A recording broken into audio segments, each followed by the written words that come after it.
Hi everyone and welcome to Pro Tools Answers, where three Pro Tools experts demonstrate and elaborate on your Pro Tools questions put to the community in Avid's official Facebook support forum.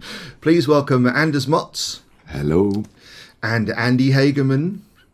How you doing? And myself, a very, very cold Dave in the UK, where we just don't want to put the heating on right now. We're here to take you through the inner workings of Pro Tools and in ethos to help the user community better understand our favourite DAW. How are you guys dealing with energy prices at the moment? Yeah, not turning on the heat here in the studio. I've got HDX heating on. Nice. And that will heat up the room. Oh, man. We don't have central heating in Japanese homes, so you just and we don't even when we don't turn on the heating or the cooling unless things get really, really extreme. And so far, the weather hasn't hit us quite yet. But I have a question, Dave. Does everybody have to dress up like DJ Bob Cratchit? Yes. Okay. It's illegal not to. I thought that was like a Doctor Who costume or something. Oh, it could be a Doctor Who. I was thinking Charles Dickens, but yeah, Doctor Who, that could be another one. Yeah, I'm being quintessentially British in both of your examples. I'll Nicely take it. done. Nicely done. Yeah, it costs us, I don't know if you worked it out, it costs us £1 an hour to heat the house. We're not doing that. Nope. So, yeah. So there's my social commentary for the day. Before we jump into our episode this week, we want to give a massive shout out to all of our Inner Circle supporters. Thank you very much for being part of our Inner Circle and supporting the show. We appreciate it incredibly much. In this week's episode, I thought it'd be quite useful to everyone in our community to highlight some of the really cool stuff that Avid gives us for free as part of our subscriptions, but also some of the other cool stuff that's available to us that a lot of people probably don't really know to go and look for. And it's kind of similar to features and workflows in that all of this stuff is out there, but unless it's really highlighted and we're really sort of pushed to go and find it, we don't necessarily know it's there. And there's a lot of stuff, right? There is, yeah. Things are afoot. Oh, that's Andy's signposting for something coming. But that's not only are there a lot of workflow things, but and this is not exactly with your topic, but and with the disclaimer that Pro Tools Answers is not a part of Avid sales at all. Have you noticed that not only is Pro Tools Flex renamed to Pro Tools Ultimate, but the pricing for Pro Tools Ultimate, Pro Tools Studio, and Pro Tools Artist has gone down significantly. Yeah, that's so as we talk about all this great stuff, all that stuff just got significantly cheaper. I think Pro Tools Ultimate, Anders, you found that out, was it used to be $1,000. Yeah, is it $699 now? I think it's just I think it's $599 actually. Oh, wow. And then Pro Tools Studio, which I refer to as Pro Tools Ultimate for musicians. Yeah. Yes, $599. You're absolutely right. $599, yeah. And Pro Tools Studio is what, $200 now, right? It's Pro Tools Studio is $299 US per year, and Artist is $99. Are you sure? Because I'm looking at the Pro Tools website. It says $199 USD a year. That has to be some kind of Black Friday deal, is it? It could be. Even if it is, jump on it. It's a year's contract, so yeah, get it. So, whatever. And all this stuff that Dave's talking about, or that we will talk about, is included in these reduced prices, which is awesome. Yeah. Okay. So I'm going to share my screen, and I want to have a look at my Avid account. Have a great time in Amsterdam, kiddo. Thank you. Stay out of trouble. Make sure you come back. Of course. Bring us lots of Enjoy the cheese. coffee shops. Thank you, everybody. Okay. You're Here right, we go. $199. You're absolutely right. That's fantastic. Yeah, ridiculous. So I'm sorry. I was just saying goodbye to our guest. Nice. Live on the show. Everyone say bye to Duda. Okay, so this is where you're going to find all of this stuff. And obviously we have Avid Link, where you can get access to to softwares and things. But I think this is really the most easy place to find all of the things that Avid have available for us. The first one I really want to highlight, though, is Melodyne, which I think is it was great when Melodyne was first kind of introduced into Pro Tools. It was a couple of versions ago, right? Was the whole point of it, Andy, that we wanted to be able to convert MIDI audio to MIDI, and that's right. Well, I mean, now in retrospect, you could see it was part of a tiered strategy of features. So the first implementation of Melodyne in a significant way was, as you said, the ability to extract MIDI out of audio better than we have, and then now we've got the ARA2 support, so that the Melodyne workflow is integrated. Forget about it. It's just so much better. Yeah. I mean, love Melodyne or hate Melodyne, or love autotune in general. Conjugating the verb to autotune. It's an essential part of a modern workflow. So to have that, well, for sure, to have that included with the software, I don't think any of the other DAWs have that kind of offering. Logic obviously has flex pitch, but have you heard flex pitch? It's not a great option. All of that rhetoric. Look at what all these other DAWs have that Pro Tools doesn't. Well, Pro Tools gives you Melodyne. It's the basic version. It's kind of understandable, but it's more than enough to be able to pitch shift and pitch correct your vocals.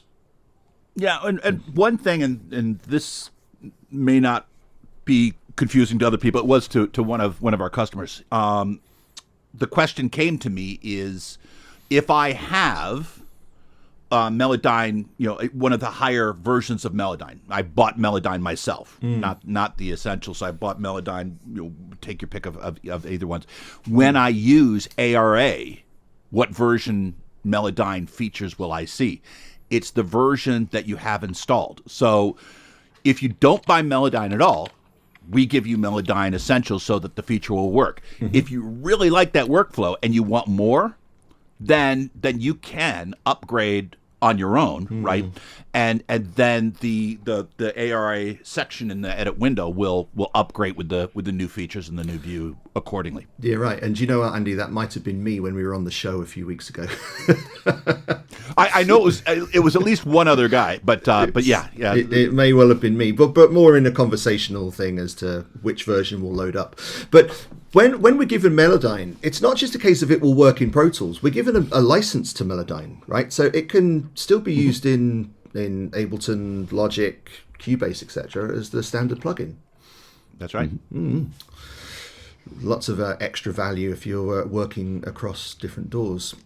There's a version of Autotune there that you can get hold of as well. But this is where I really wanted to spend a bit of time, because the stuff that you get through the Inner Circle, the Pro Tools Inner Circle, not the Pro Tools Answers Inner Circle, not to be confused with ours. We're not that generous. Ours is not to be confused with theirs.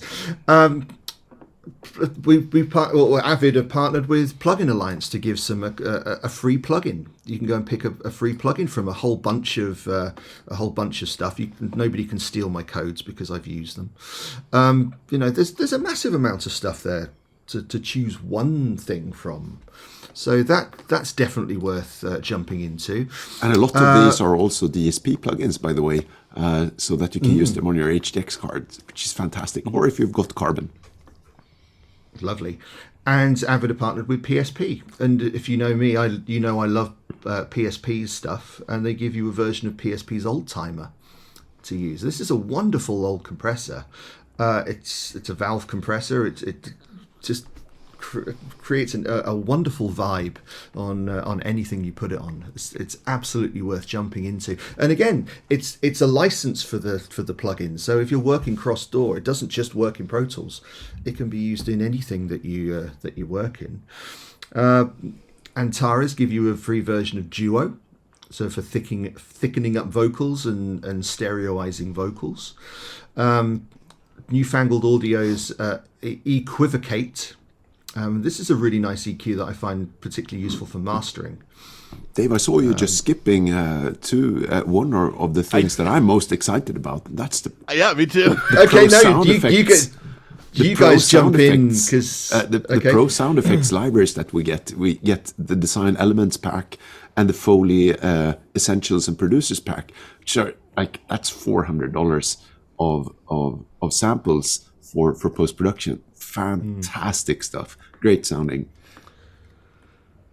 And I'm gonna jump into the world of the controversial Lander. Yeah. One of the things that I think, and I, especially since I'm with the training department, I work with students, and every student who gets Pro Tools wants to be a mastering engineer without entirely knowing what mastering really is, right? And you can go on to YouTube and you can get tutorials and get yourself in a big heap of steaming trouble, right? But one of the things, and I'm not a huge fan personally of automated mastering. However, if you want to get a sense of what mastering can do to your final mix and how to create a final mix to make the most of mastering, just as kind of war games, I'll use Lander every once in a while, and I'll just like, you know what? I wonder. Here's a mix that I think is pretty good. I wonder what will happen. You throw it up there and see what happens. You're like, that's interesting. I would have thought to do that. I wouldn't have thought to do that. Something's getting too muddy. Something isn't. And like I said, I probably wouldn't use it as a final deliverable.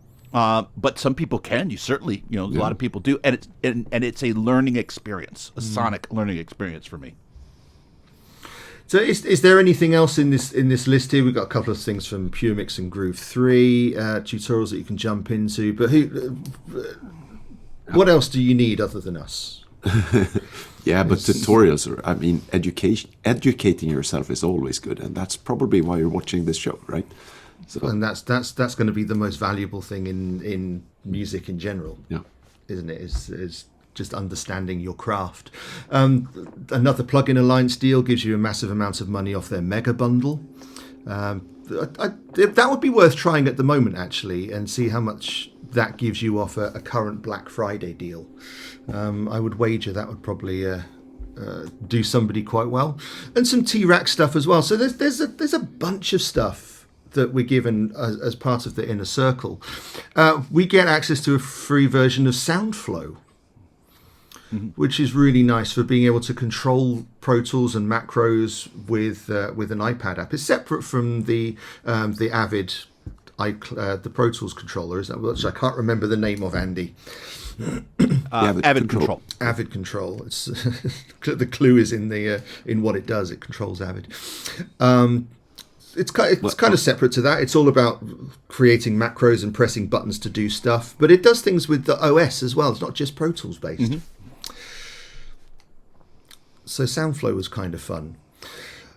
Have a look in your special offers tab.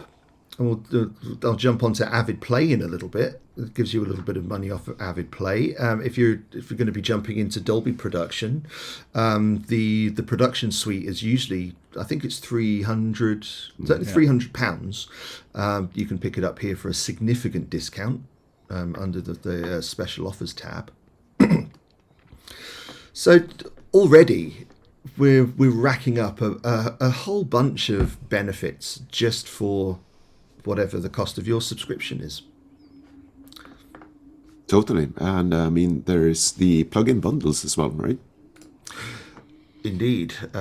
Nice segue there, Anders. So where can I find those? They would be under Pro Tools, I guess. Ultimate, wouldn't they? Yeah, Pro Tools Ultimate, yeah. So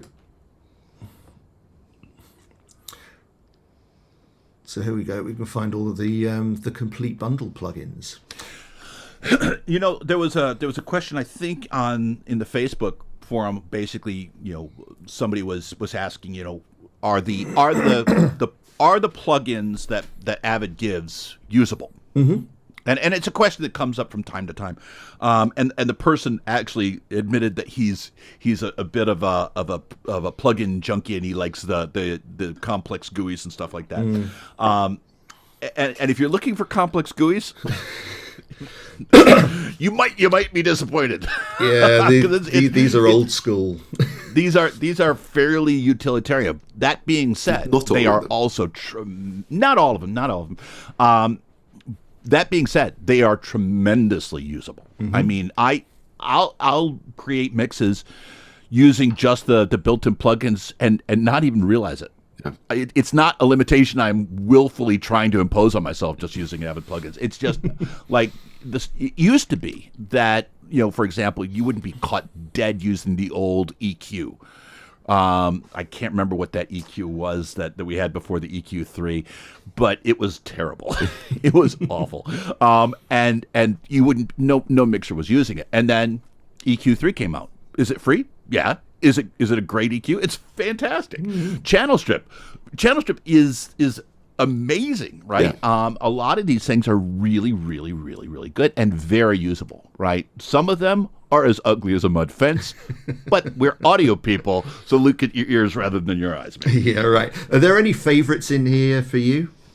Either of you? Channel strip. I mean, in the complete bundle. Oh, in this one? Let's see here. Pro series. I mean, all of the Pro those are plugins, the Yeah. Pro compressor, the Pro limiter, the Pro multiband, fantastic plugins. I love those. I love the Real Tape Suite as well. I use it. Yeah, I still use those quite often. Andy? Smack I'll use every Awesome. once in a while as a bus compressor. Both Reverb 1 and Revibe for different kinds of applications. I use Revibe probably more than almost anybody I know. Because one of the nice things about Revibe is just the tail is so nice and smooth, and the spaces are emulated, well, but not too well. You know what I'm saying? They still have a little bit of lushness to it. Those are two. And moving down from that, Pro Tools plugin, Heat. Yeah. Oh, yes. Forget about it. Heat is the secret weapon for music mixes. Yeah. As the sorry, I'm forgetting, the channel strip is the secret weapon of post production. Oh, wow. Yeah. Oh, cool. Oh yeah. So for me, the 304 bundle, which is they're a reskinning of the old Joe Meek stuff, aren't they? The 304 compressor and EQ. It's the SC2. The compressor is the old SC2 optical compressor, and that's a wonderful sounding, very, very smooth comp, and I love it. I love the phases in the Mooga Fuga stuff. Obviously the Pro Series, the Real Tape Suite we've mentioned. Andy's a big fan of Revibe. I use Space on everything. That's another good one. Space has been my go-to reverb since it was in the DigiDesign production kit back in the day when it was Trillium Lane. Such a tasty thing, and yeah, some of the GUIs are a little bit outdated. They haven't had any love given to them, but they still work great. They still sound fine. And perfectly usable, And if you're just jumping into Pro Tools and you want some pro grade stuff, that Pro Series, it really is pro grade stuff. Space, very wonderful much. Convolution, verb. Joe Meek compressor. And there's the Focusrite stuff in the Focusrite bundle. You got the D2 and the D3 in there. Absolutely worth jumping into. Does the Air Instrument bundle, does that contain vacuum? It does. Is that the one that contains vacuum? Because I love vacuum. Yeah. That synth is dirty. It sounds like Anders does right now. Yeah, it's just an angry synthesizer. I love it. So you've got DB33, which is fantastic. Yeah. Wonderful. You've got Mini Grand. You've got Boom. What am I missing here? Possibly the sampler. Structure free. Structure. And then Expand is also an Air instrument, although it is worth noticing that it is a separate installer. Yeah. Yeah, Expander's got some lovely. It's a lovely palette of instruments. So it's highly usable. Expand for me is what the Korg M1 used to be as a composer. Yeah. Because the Korg M1 was a great keyboard. And none of the sounds were the best you could get, but they were all good, right? And you could start to work on an arrangement just within the M1, and you're not worried about other gear. You're just kind of working within a single box. Expanded has a good collection of good sounds. Some of them are really good. Some of them are great, but all of them are decent enough to start to get an idea kind of percolating. Yeah, so there's no need to jump into get Pro Tools. What plugin shall I go and buy? Well, don't, because you've got a ton of stuff there. There's a couple of things that PSP and Plugin Alliance will give you. So go and exhaust all of this stuff before you jump into anything else, because there's a lot of gems in here. 1000%. Anything else to mention before I jump onto Avid Link? Do it.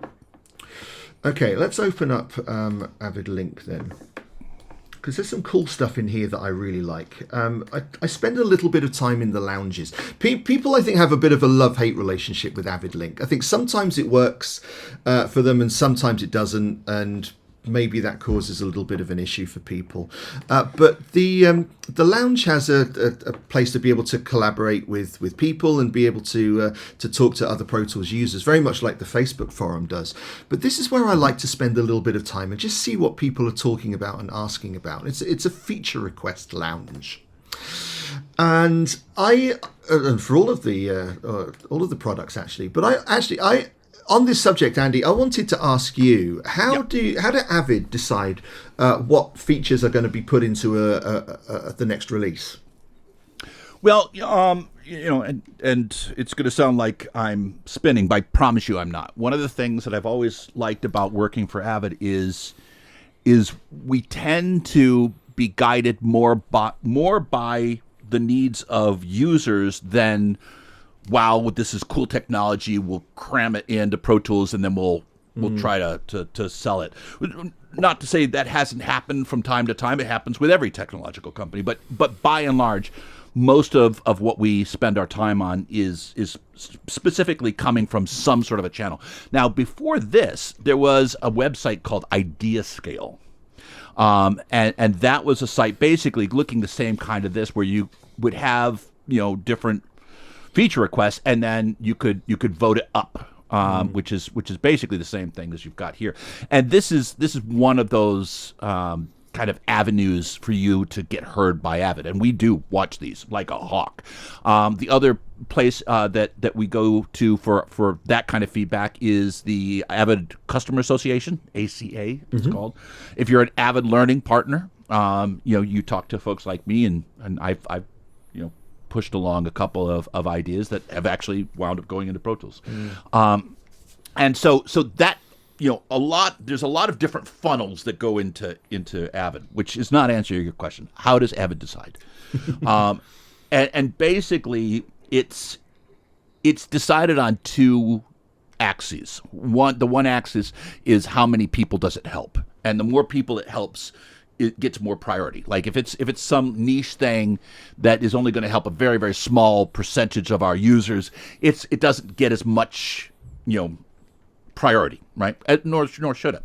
And then the second vertices is how hard is it to do, right? So the stuff that rises to the very top of the list is the stuff that helps a lot of people, and it's easy to do, right?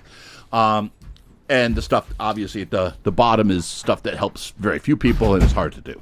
So that's kind of how we compute and prioritize things back in the Avid catacombs. But Andy, I've heard somewhere from Avid that about 90% of all of the feature requests are actually already in Pro Tools. Is that true? We did a video on it. Yeah. Well, that like most of the requests coming from people is like is stuff that's already in there or already has a workflow for it. Speaking from direct experience, there are some crazy requests that come in. So I don't know if 90% of the feature requests have been implemented. I don't, maybe yes, maybe no. But I will tell you that there's a large degree of skins, make it work on my iPhone. There's a lot of stuff that is, it just probably ain't going to happen anytime soon. But yeah, maybe. I will say this, that most of the features that you see in Pro Tools didn't come from a boardroom.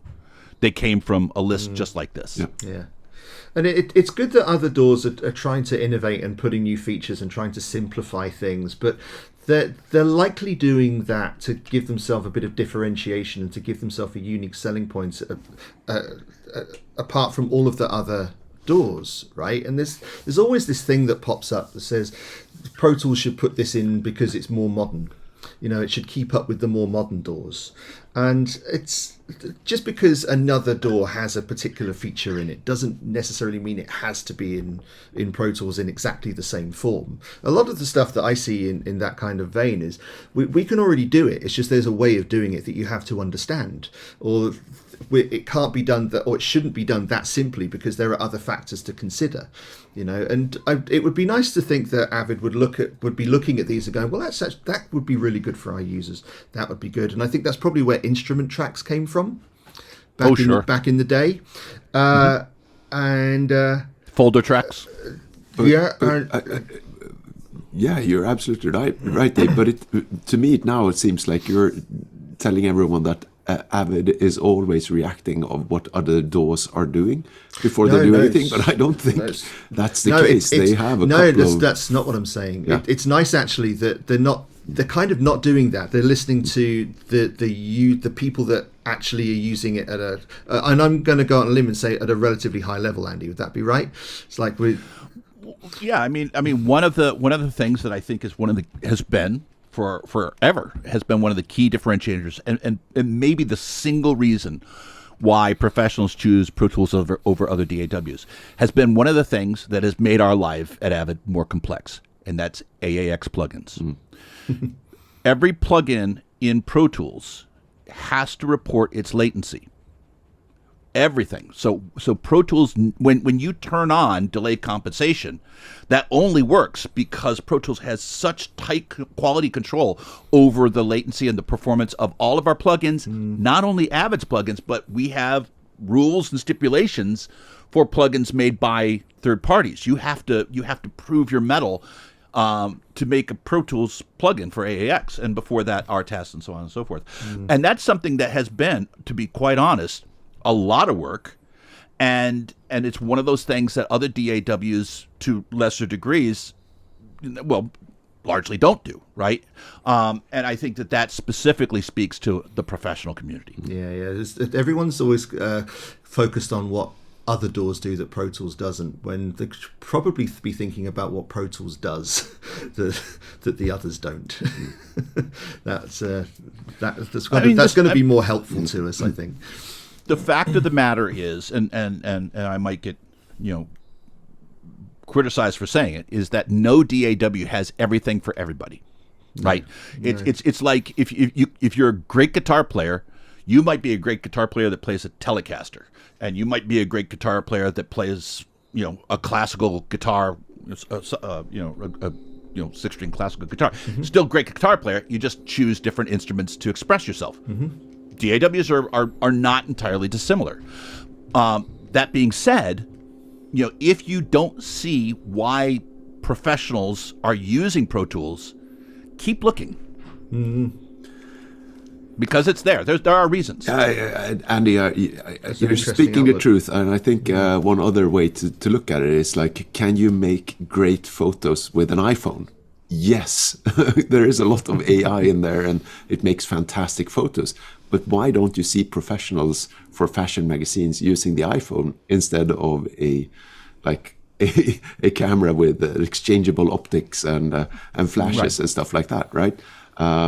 So, of course, because you'll get perfect control over every parameter, which you probably don't in the iPhone. You can still use the iPhone to make great photos, right? And there are some And there are some things in Pro Tools that are implemented in other DAWs, but not as simply. So, for example, and we talked about this before we started recording, delay compensation for hardware devices, right? There's other DAWs that will automatically just send a ping out, they'll record it back in, and it will measure it and does it kind of all together. And people are like, well, why doesn't Pro Tools do that? Fair cop. But fine, we could put it in there. What do you want us to stop working on that we're working on now?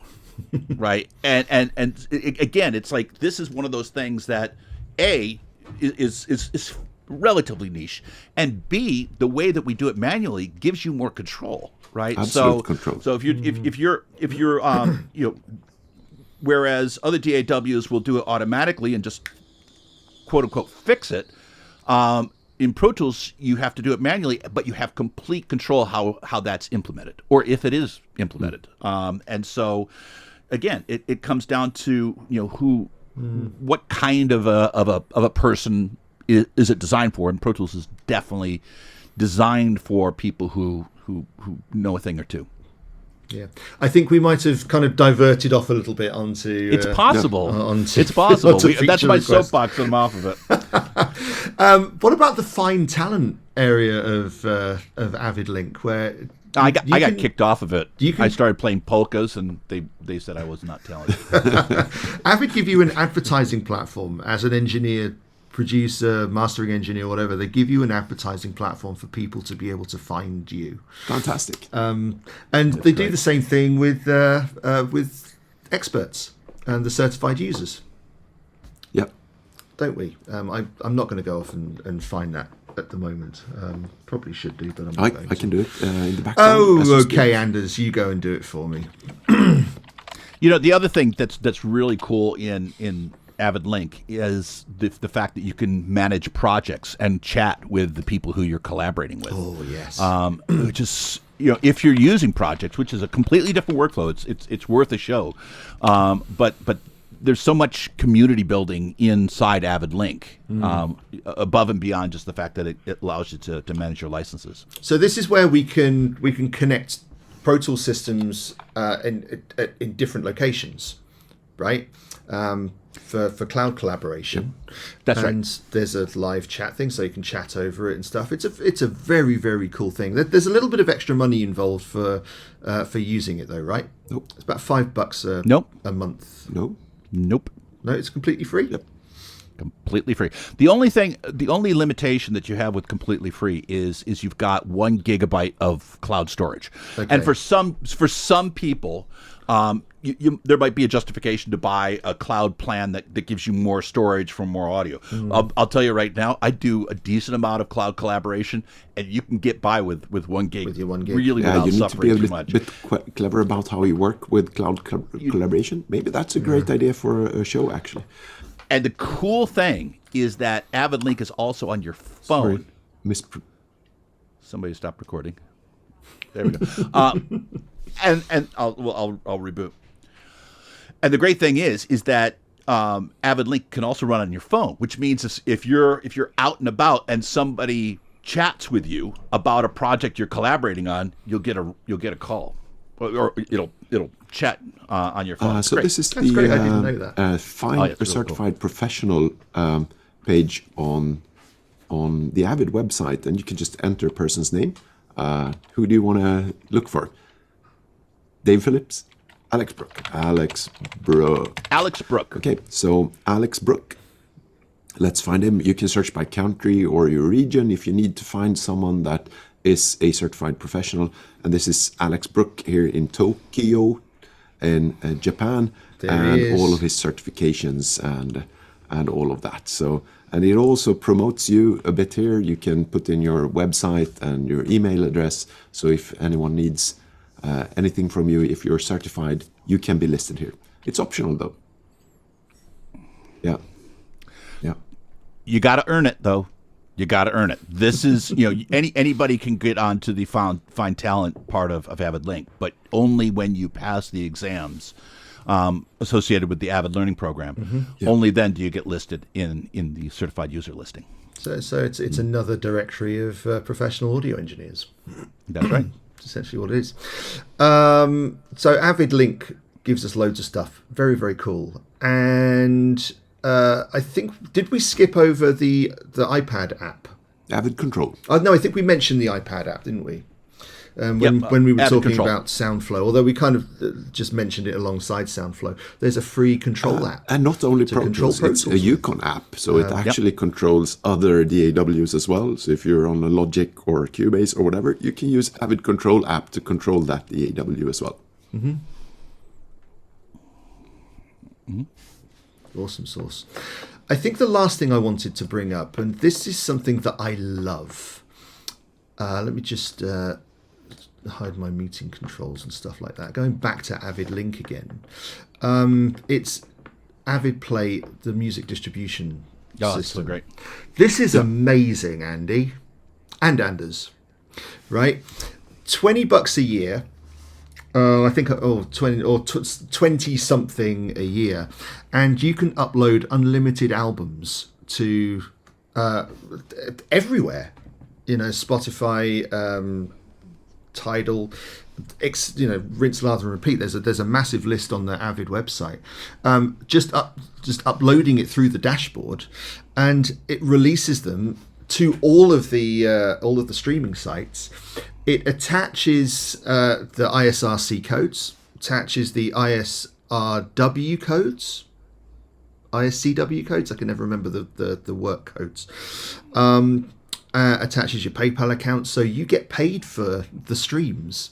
And Avid doesn't take any kind of cut for that. You pay your yearly subscription to Avid Link, and it sends your stuff out to everywhere, and eventually, if there's streams, you get money for it. And if you link it up with your licensing agency, so PRS and PR and PPL in the UK, is it ASCAP and BMI in the States? That's correct. And Yeah. I think right. So you link up with the ISE stuff, and it just all finds each other, and eventually the money finds its way to you. Fantastic. And straight into your PayPal account if you log a PayPal account with it. It's incredibly cool. There's a couple of tiers to it. I think there's something like £6, and you can release a single or a single album. But the 20 allows you to release multiple albums over the course of a year. So anything that you make, you can just send it up and connect all of your codes. And if you don't have those accounts, which are free anyway, you may as well just go and get them. Avid creates ISRC codes for you. So there's that linking system. When you get those streams, they know where they came from, and they know where they can funnel the money to. Yeah, that's great. It's fantastic. I love it. It's such a unique offering.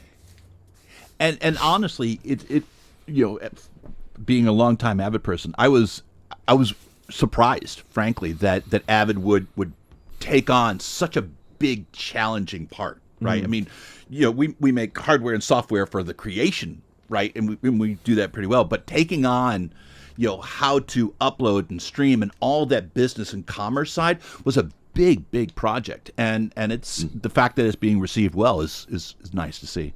Yeah, and it's smooth. It's been relatively smooth as well. Just upload the stuff, input all the data for each of the tracks, define a release date for each of the services, and off you go. It's no effort.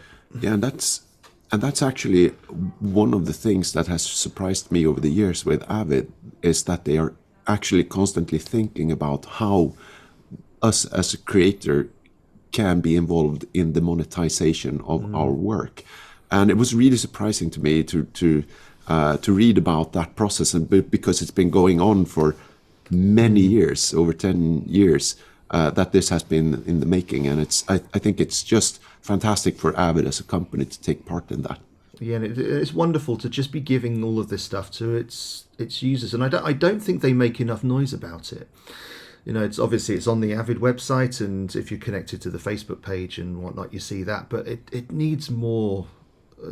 Needs more, Andy. It needs more. That's my feedback. Well, we're doing it right now. Come on, forget about it. We've been going for about 40 minutes on this subject, That's and right. that shows just how much stuff there is and how useful it all is. to... It started out, the title of the show was started with our 5 favorite reasons for using Pro Tools. It's ended up our 47 reasons for using Pro Tools. I don't think we've missed anything either. We probably have, but let's skip that. Okay. Well, if we have missed anything that Avid are giving us that we haven't talked about, then please let us know. But I think we could say on behalf of the Pro Tools user community, thank you, Avid. There's some cool stuff in there. We really appreciate it. On that bombshell, I'm going to say thank you very much to Anders. I'm going to say thank you to Andy. You bet. Thank you to all of you guys for watching. If you haven't yet done so, hit subscribe on our YouTube channel. If you could hit like on our video as well, that would help us immensely. Head over to protoolsanswers.com where you can subscribe, and you can also join our inner circle over there, where you get to join in our Discord community, our closed Discord community of like-minded Pro Tools enthusiasts and professionals. We've got some cool stuff happening over there, including a masterclass which is going on Tuesday nights. You get a free masterclass with your subscription every month, and I'm looking forward to being there for finally, Anders, I can actually be at one, because it's a Tuesday night and we don't do shows on Tuesdays. So come over to protoolsanswers.com and check out what our inner circle offers. And thank you very much for being here. We will see you guys next time. My name's Dave, this is Pro Tools Answers, and we're out.